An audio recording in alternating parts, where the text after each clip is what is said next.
네, 그러면 발표를 시작하겠습니다. 네, 제가 오늘 발표할 논문은 오토 딥랩이라는 논문이고요. 오토 ML이라는 그런 테크닉을 이용해서 세그멘테이션 네트워크에 적용한 논문이라고 할 수 있겠습니다. 저자로는 페이베이리 교수님 연구실에서 참여를 한 것 같고, 구글과 존스 홉킨스에서도 참여를 한 것 같습니다. 발표를 시작하겠습니다. 네, 일단 논문 제목에서 알 수 있듯이 이 논문은 오토ML에 이제 딥랩을 적용한 거라고 할 수 있겠는데요. 딥랩이라고 하면 지금 거의 스테이트 오브 디 아트를 찍고 있는 세그멘테이션 네트워크라고 볼 수가 있는데, 세그멘테이션이라고 하면은 이 슬라이드에서 보시는 것처럼 이제 이미지가 들어오면 이제 픽셀별로 클래스를 예측하는 문제라고 얘기할 수 있습니다. 그래서 이제 각 픽셀별로 어떤 클래스에 속하는지를 예측하기 때문에 이제 모든 픽셀에 대해서 그 클래스를 예측하고 결과를 뽑아보면 오른쪽에 보이는 것처럼 색칠된 것 같은 효과를 볼 수가 있고요. 이런 거를 세그멘테이션이라고 부르는데, PR12에서도 이제 PR45, 45번째 PR에서 세그멘테이션 네트워크에 대해서 다뤘었고요. 근데 이런 딥랩 네트워크에서 이제 AutoML을 적용했을 때 이제 AutoML이 관리하는 부분은 이 가운데 세그멘테이션 네트워크 부분입니다.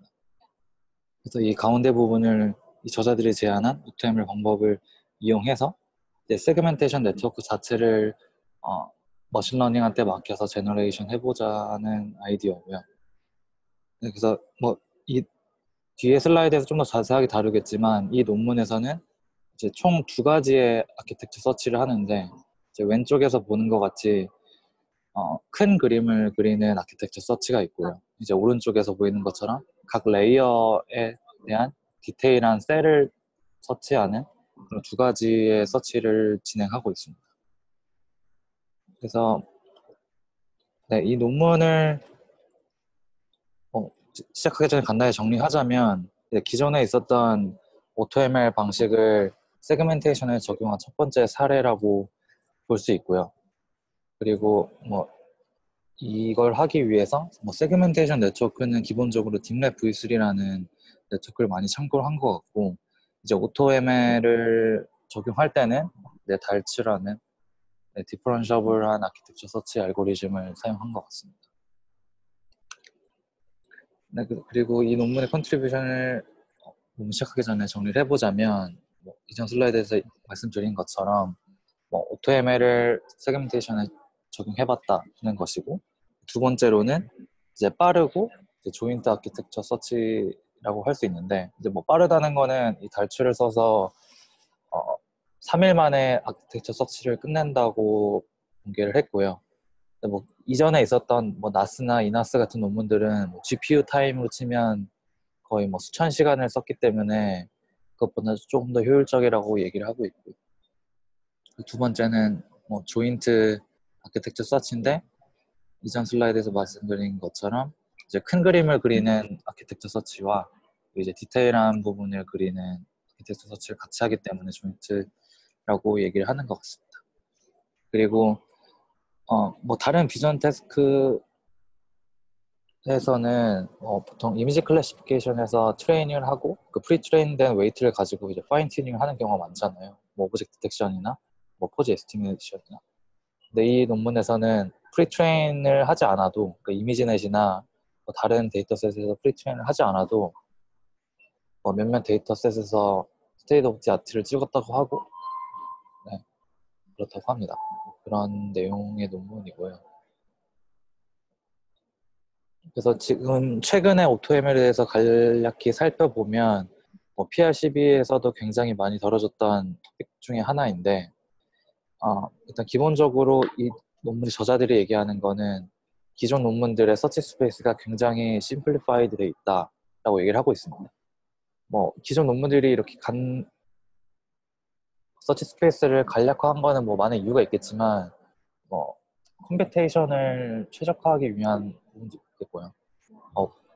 서치 스페이스를 굉장히 자유롭게 하면은 기존에 수천 시간 걸렸던 게 수만 시간 현실적인 시간 안에 끝나지 않았을 수도 있기 때문에 그 현실적인 면이 가장 컸다고 생각을 하고, 두 번째로는 이미 연구자들이 많은 실험을 통해서 대략 이 정도면은 괜찮은 아키텍처가 나오지 않을까라는 적당한 직관이 있었기 때문에 어느 정도 제안을 한 것도 있을 거라고 생각을 합니다.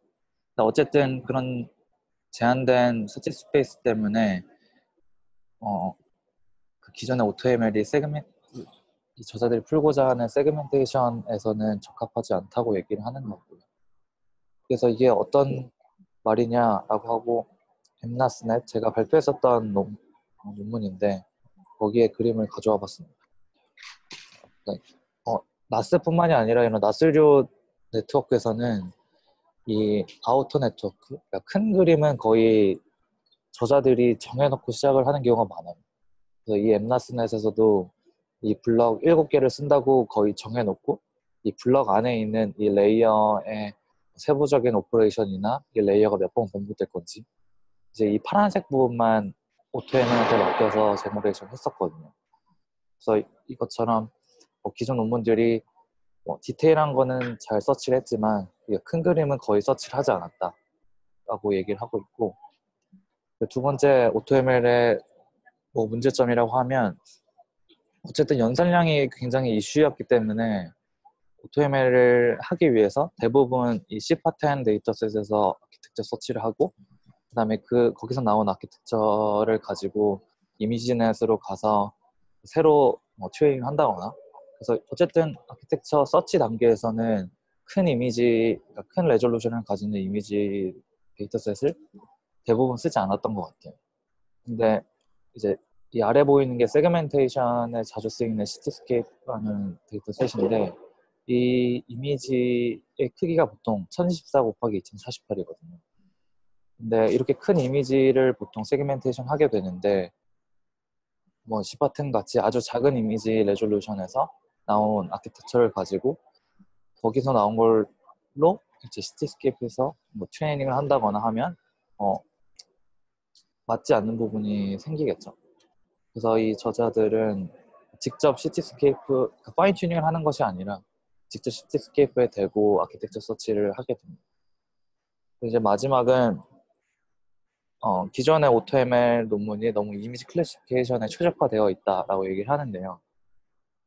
이제 오른쪽에 보이는 것들이 최근 세그멘테이션에서 많이 사용되는 아키텍처 구조 중에 하나인데, 이미지 클래시피케이션이랑 세그멘테이션이랑 가장 큰 차이점이라고 하면 그 피처맵의 레졸루션의 변화라고 할 수 있는데요. 이미지 VGG나 레즈넷, 모바일넷 같은 거를 아시는 분들은 그 네트워크의 구조를 한번 생각해 보시면 거의 제일 마지막 레이어 단계에서 거의 마지막에서는 거의 7x7의 피처맵 크기가 나오는데, 그 7x7이 인풋 이미지가 224 곱하기 224라고 하면 32분의 1이 되는 피처맵의 크기거든요. 근데 이제 세그멘테이션에서는 이 레졸루션, 피처맵의 레졸루션이 굉장히 중요하기 때문에, 왜냐하면 결국엔 마지막 피처맵을 가지고 거의 원본 사이즈의 그 댄스 이미지 프레딕션을 해야 되는데 피처맵이 너무 작아지거나 아니면 그 피처맵이 충분한 정보를 담고 있지 않으면 되게 블러리한 세그멘테이션 결과가 나온다거나 아니면 세그멘테이션 결과가 깨진다거나 하기 때문에 단순히 이미지 클래시피케이션에서 클래스 하나를 예측하는 것과는 조금 다른 차원의 디테일을 필요로 하는 네트워크라는 거죠. 그래서 어쨌든 기존의 AutoML들은 이런 인풋 레졸루션에서 조금 자유로웠기 때문에 이제 그런 인풋 레졸루션, 피처맵의 크기가 지금 이 저자들이 풀고자 하는 세그멘테이션에서는 조금 적합하지 않은 것 같다라고 얘기를 하고요.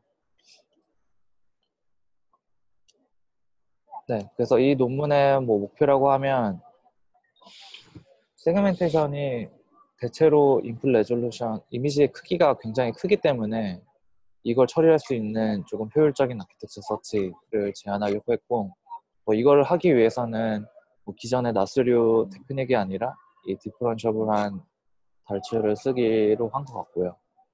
그리고 두 번째로는 이제 기존에 했던 AutoML 방식들이 다 이미지 클래시피케이션 기반이기 때문에 그걸 조금 극복하기 위해서 이제 2레벨 아키텍처 서치를 제안을 합니다. 그래서 뭐 오른쪽 그림은 그냥 각 셀의 디테일한 모양을 찾는 거라서 기존 나스 논문이랑 동일한 방식이고요. 대신에 세그멘테이션에 맞게끔 그 전체적인 큰 그림을 구하는 걸 이 저자들이 주요 컨트리뷰션이라고 볼 수 있겠습니다.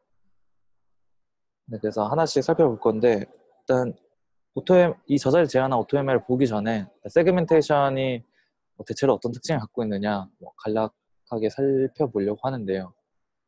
일단 세그멘테이션의 거의 할아버지 격되는 이제 FCN이라는 네트워크인데 이 FCN의 아키텍처가 이제 오른쪽에 나와 있는 거고요. 이 논문에서 이제 VGG를 썼었는데 이 VGG 이미지 클래시피케이션에 사용된 VGG를 그대로 썼었고 그리고 이 마지막 단계에서 그냥 컨볼루션으로 적당한 크기의 덴스 이미지 프레딕션을 예측을 하고 이걸 다시 리사이즈해서 최종 세그멘테이션 결과를 얻었었던 그런 논문입니다. 그래서 최근에 세그멘테이션 네트워크도 결국엔 디텍션도 마찬가지지만 이미지 클래시피케이션에 사용됐었던 그런 피처 익스트랙터를 가져오고 이제 마지막 꼬다리 부분에 세그멘테이션 결과를 얻을 수 있는 그런 레이어를 추가적으로 붙임으로써 네트워크를 구성한 경우가 굉장히 많았고요. 근데 전체적으로는 다 비슷한 모양새를 취하고 있지만 세그멘테이션 특성상 그런 디테일이 되게 중요하기 때문에 다른 스케일의 아니면 다른 차원의 그런 컨텍스트를 유지하는 게 굉장히 성능을 올리는 데 도움이 됐다고 합니다. 그래서 최근 많이 쓰이는 이런 세그멘테이션에서 많이 쓰이는 그런 테크닉들인데 인풋 스케일을 점점 여러 개를 유지해서 서로 다른 멀티 스케일의 피처 맵을 합쳐서 마지막 단계에서 세그멘테이션 맵을 얻는다거나 아니면 인코더 디코더처럼 처음에 나왔던 피처 맵을 그 네트워크의 마지막 단계에서 다시 가져와서 쓴다거나 하는 방법도 있고 아니면 단순히 컨볼루션만 가지고는 디테일한 걸 표현할 수 없었기 때문에 이 아트로스라는 다이얼레이티드 컨볼루션을 사용을 해서 서로 다른 좀 크기가 다른 리셉티브 필드를 보는 그런 테크닉도 사용을 했었고요. 그리고 마지막으로 이 스페이셜 피라미드 풀링이라는 거는 서로 다른 스케일을 가지는 피처 맵들을 여러 개를 모아서 컨캣을 한 다음에 그 다음에 이미지 프레딕션 하면 조금 더 디테일한 결과를 얻을 수 있었다고 합니다. 그래서 서로 다른 내용이긴 하지만 결과적으로는 다른 컨텍스트를 보는 피처 맵을 얻고 싶다는 그런 아이디어였었고요. 네, 그리고 그 세그멘테이션에서 자주 쓰이는 네트워크 구조들은 다음과 같은데 많은 분들이 아시겠지만 유넷이라는 구조를 써서 네트워크의 마지막 단계에서 쓰는 피처들이 이전 레이어에서 가져오는 것뿐만이 아니라 이 인풋에 가까운 반대편에 있는 피처 맵도 같이 가져와서 사용을 하면 좀 더 좋아졌다라는 유넷 구조도 있었고 방금 이전 슬라이드 말씀드린 인코더 디코더도 있고 그리고 이 오른쪽에 보이는 것처럼 컨버 딥 컨브 아니면 스택 아워글래스라는 그런 아키텍처도 많이 사용된다고 합니다. 이 스택 아워글래스는 세그멘테이션보다는 포즈 에스티메이션에서 많이 쓰이는 것 같긴 한데 어쨌든 그 피처 맵의 레졸루션을 어떻게 줄이느냐에 따라서 세그멘테이션의 결과가 많이 달라지기 때문에 이런 네트워크들이 많이 제안이 됐었던 것 같고요. 네, 그래서 이제 논문에 대해서 설명을 드리자면 이 저자들이 결국에 하고 싶은 거는 AutoML을 써서 세그멘테이션을 잘하는 네트워크를 찾아보자 라는 것인데 왼쪽처럼 큰 그림도 잘 그리고 이제 오른쪽에 이제 디테일한 그림도 그려보자 라는 그런 아이디어고요. 그래서 이 저자들이 주로 제안한 거는 왼쪽이 큰 그림이라고 볼 수 있는데 이제 이전 슬라이드에서 봤던 그 아키텍처 구조들이 뭐 많이 쓰이는 세그먼트 구조들이 오른쪽 이제 세 개라고 말씀을 드렸는데 이제 이 저자들이 큰 그림을 그릴 때 쓰는 서치 스페이스가 이제 왼쪽 그림과 같은 것이고요.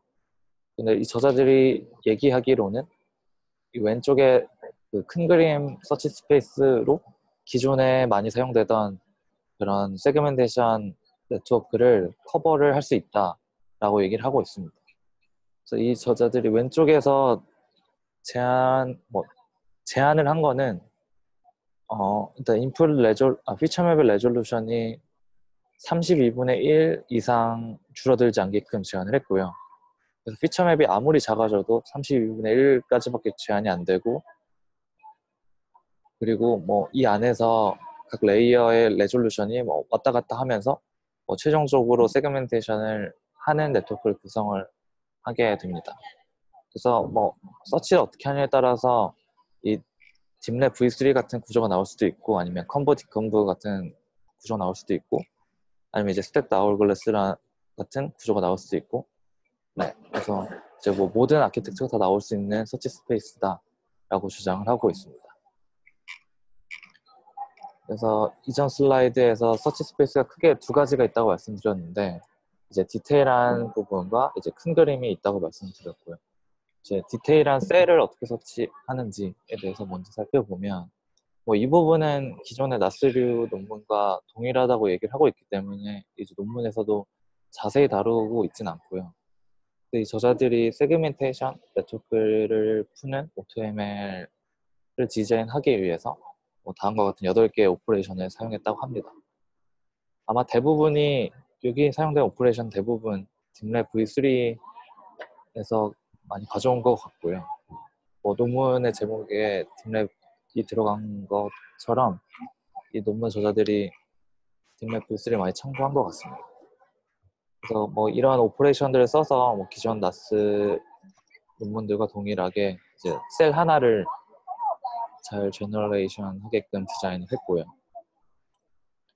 그래서 이렇게 제안한 오퍼레이션을 가지고 셀이 어떻게 생성될까라고 조금 더 자세히 살펴보면 이 왼쪽 그림을 만들어내기 위해서 이제 오른쪽 수식들을 이용해서 얘기를 하는데요. 여기서 L이라고 써있는 노테이션이 몇 번째 레이어를 생성할 건지고요. 이전 슬라이드 다시 돌아가면 이게 총 레이어가 뭐 앞에 2개 빼고 1번부터 총 라지 L번까지가 있는데 이 각 스몰 L 레이어를 어떻게 제너레이션 할 건지를 이제 이 오른쪽 단계에서 결정을 하게 됩니다.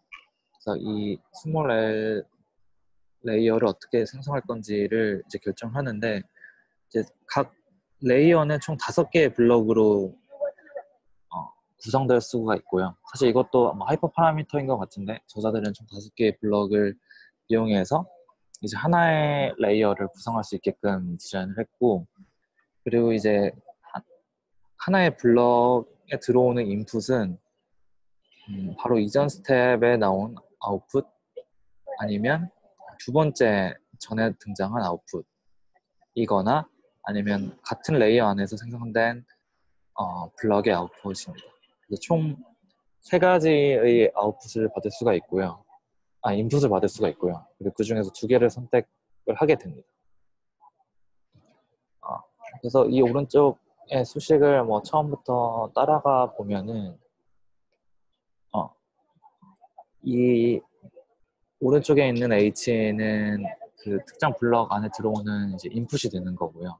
그래서 이제 이 인풋이 이전 레이어의 아웃풋 아니면 두 번째 레이어의 아웃풋 아니면 같은 레이어에 등장한 블럭의 아웃풋 총 3가지가 되고 이제 그 3가지의 뭐 인풋에 대해서 어떤 오퍼레이션을 쓰느냐에 따라서 뭐 이전에 등장한 이런 것들이겠죠.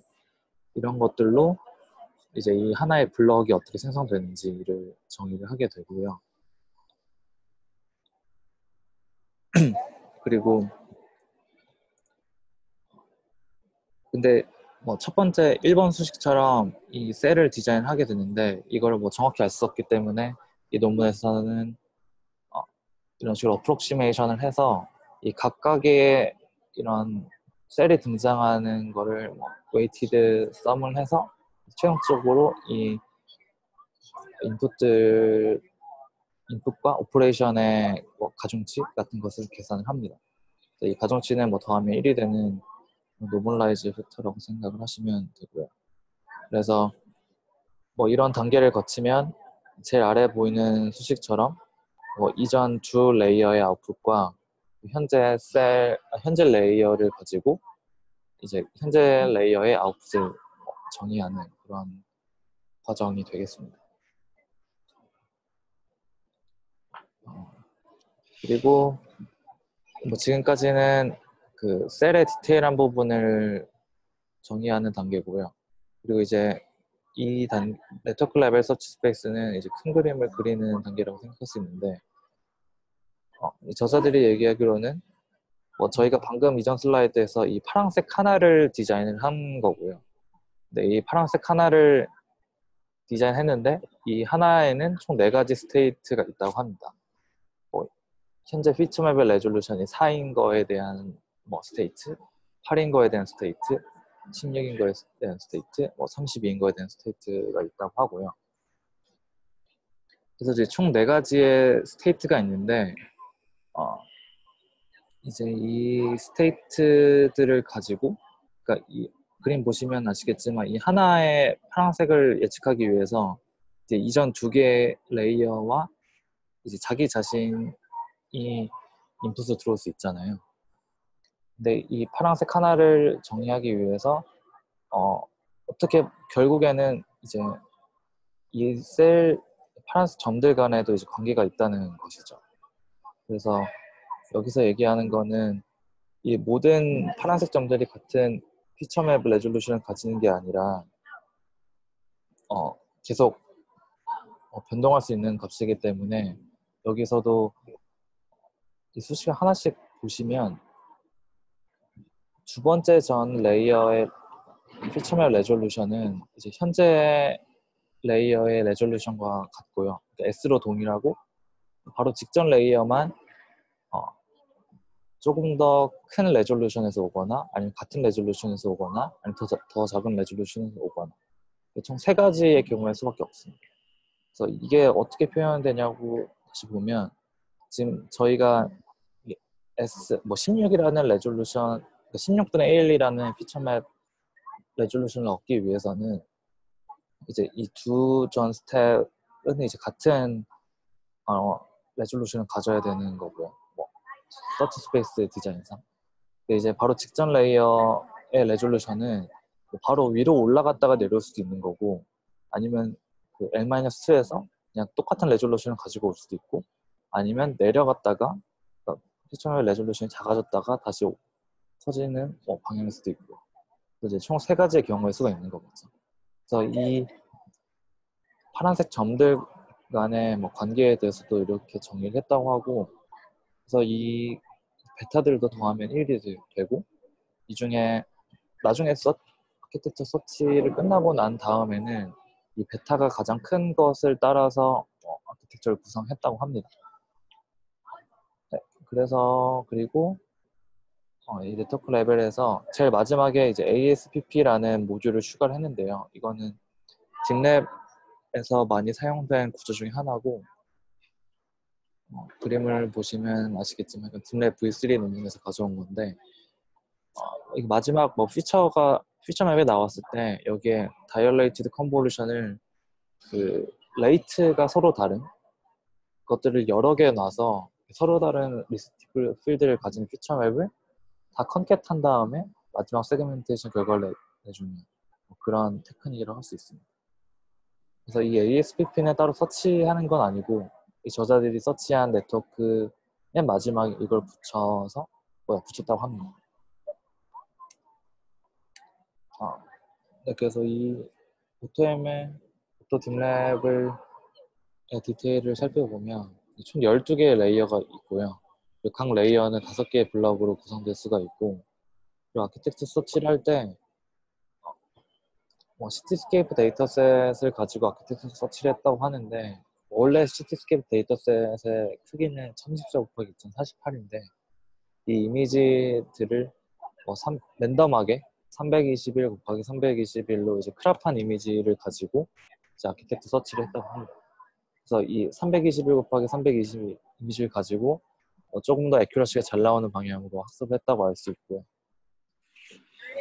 그리고 이 아키텍처 서치를 트레이닝하기 위해서는 크게 두 단계가 있는데 하나는 이 시티스케이프 데이터셋을 단으로 나눠서 하나는 트레인 A고 하나는 트레인 B인데 트레인 A는 그 네트워크 아키텍처 서치한 네트워크 자체를 트레이닝하는 단계고요. 그리고 그걸 가지고 이 아키텍처 서치를 잘 하고 있는지를 다시 한번 학습하게 됩니다. 학습을 어떻게 했는지는 자세하게 나오진 않았는데 이 논문의 저자들이 달출하는 그 디퍼런셔블 아키텍처 서치 방식을 썼기 때문에 아마 그 논문과 동일할 것 같고요.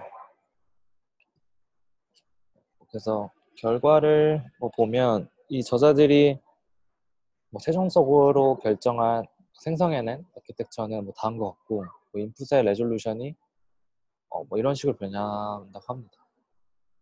딥랩 V3 같은 경우는 다시 커지는 그러니까 인풋의 피처맵의 레졸루션이 다시 커지는 경우는 거의 없는데 이 그림 보시면 아시겠지만 작아졌다가 커졌다가 하는 모습을 볼 수가 있고 그리고 이게 보시면 원래 그러니까 이 아키텍처 디자인상 레졸루션이 2배로 커지거나 절반이 되거나 딱 2개의 케이스밖에 없지만 각 이 블루 노드에 대해서 어디가 가장 유력한 후보였는지를 이 회색점으로 표현했다고 하는데요. 논문의 저자들의 분석에 따르면 이 엣지들 중에 4분의 3 정도가 이제 레졸루션을 작게 하는 방향으로 작게 하는 경향성을 보였다고 하고 4분의 1 정도만 레졸루션을 피처맵 레졸루션을 키워야지 라고 하는 경향성을 보였다고 합니다. 다른 이미지 클래시피케이션이나 다른 비전 태스크를 구성한 네트워크처럼 어쨌든 결국엔 피처맵의 크기를 점점 줄여나가서 잘 데이터를 인베딩하는 방향으로 학습이 됐다고 볼 수가 있고요. 그리고 이제 오른쪽은 이 저자들이 생성해낸 이제 셀의 구조인데 여기서 생성된 셀이 이제 이 모든 파란색에서 동일하게 사용됐고요. 그리고 셀을 자세히 보시면 세퍼러블 컨볼루션이 굉장히 많이 사용이 됐고 이제 아트로스 컨볼루션은 상대적으로 적게 사용됐다고 합니다. 이제 세그멘테이션에서 기본적으로 이 아트로스 컨볼루션, 다이얼레이티드 컨볼루션이 굉장히 많이 사용이 되는데 이 서치에서는 많이 사용되지 않았다라고 리포트를 하고 있고요.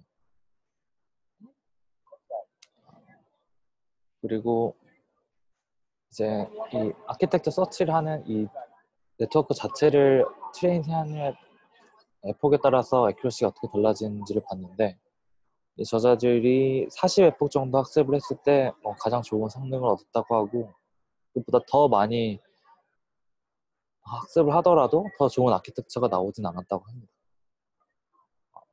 네, 그래서 이 IOU라는 매트릭은 오른쪽에 보시는 것처럼 그 세그멘테이션 결과가 그라운드 트루스랑 얼마나 많이 겹쳤는지에 대한 매트릭인데요. 더 많이 겹칠수록 이 안에 겹치는 면적이 커지기 때문에 이 IOU가 올라가게 되고 이 IOU가 클수록 더 좋은 아키텍처라고 얘기를 할 수 있습니다.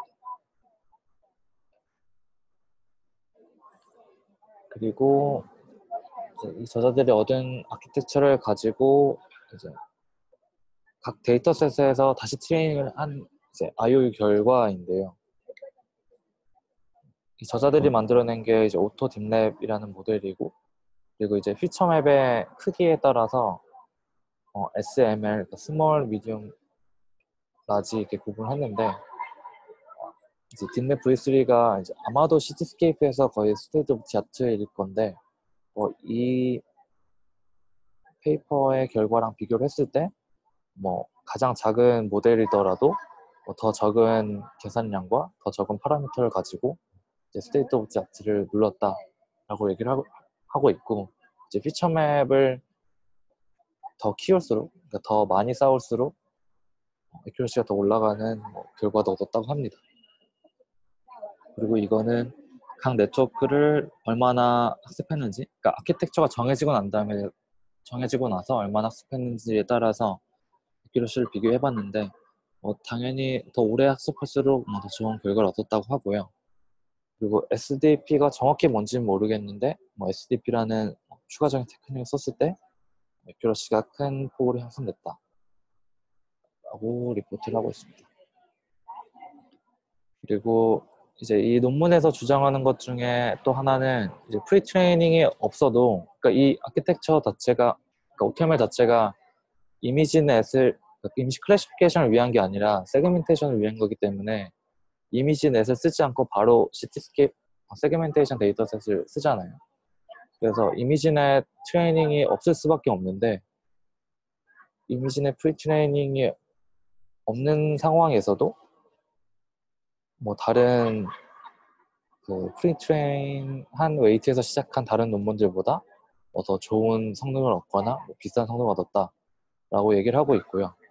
그리고 이 위에 보이는 것들은 마찬가지로, 이 논문과 마찬가지로 이미지넷에서 프리트레인 하지 않고 바로 세그멘테이션 데이터셋에서 학습을 한 것들인데, 그것들에 비해서는 월등히 좋은 성능을 보여주고 있습니다. 프리트레인 한 것과 비교해도 네트워크 크기에 따라서도 좋은 성능을 보여주기도 하고요. 이제 오른쪽은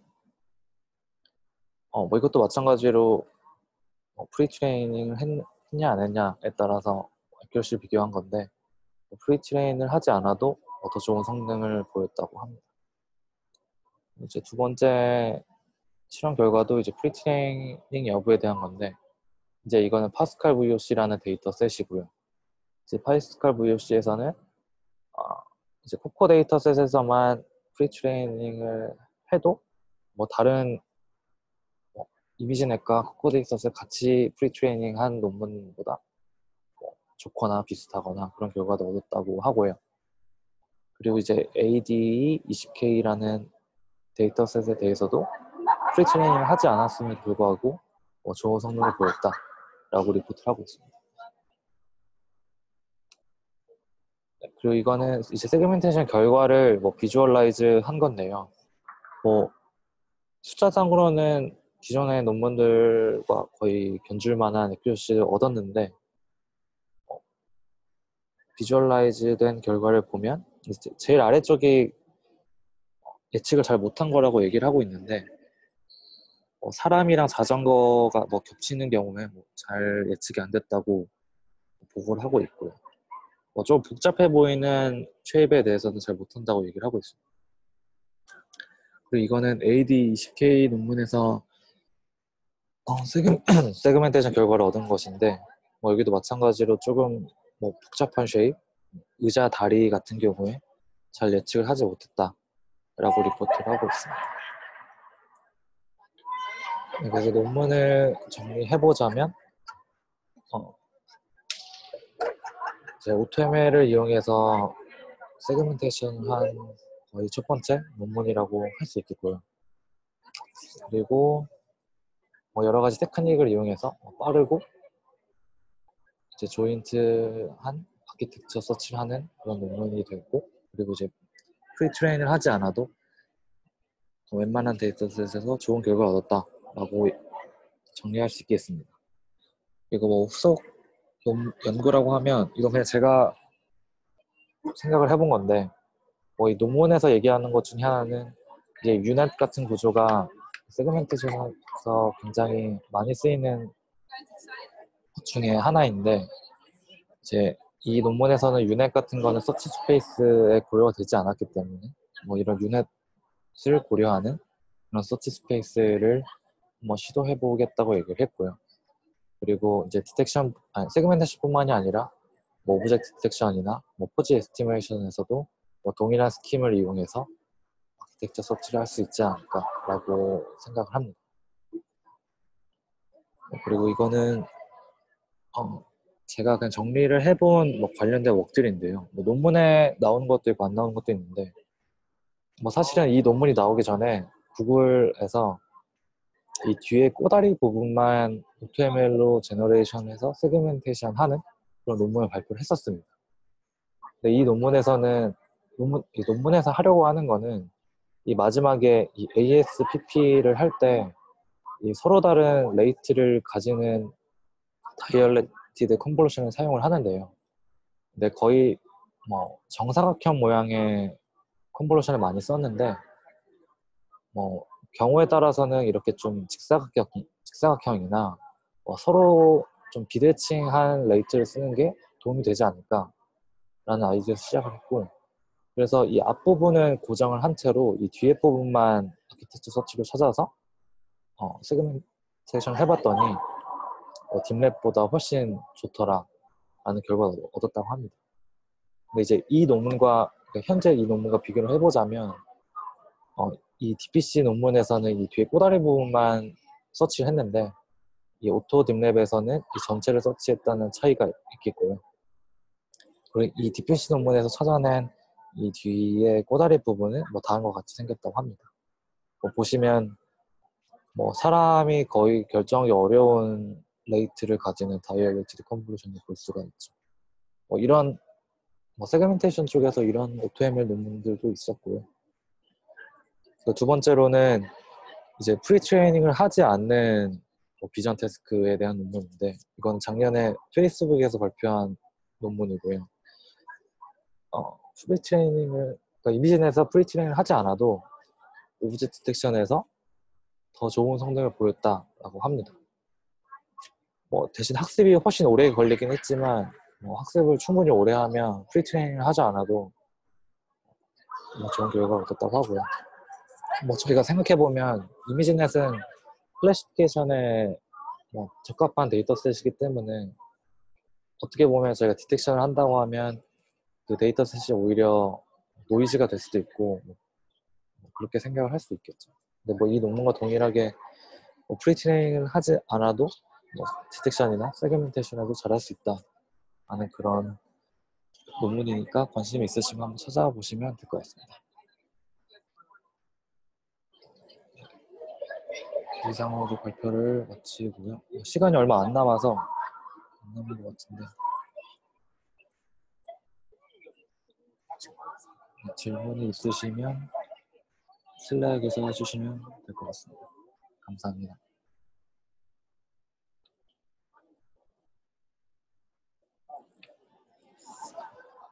What are you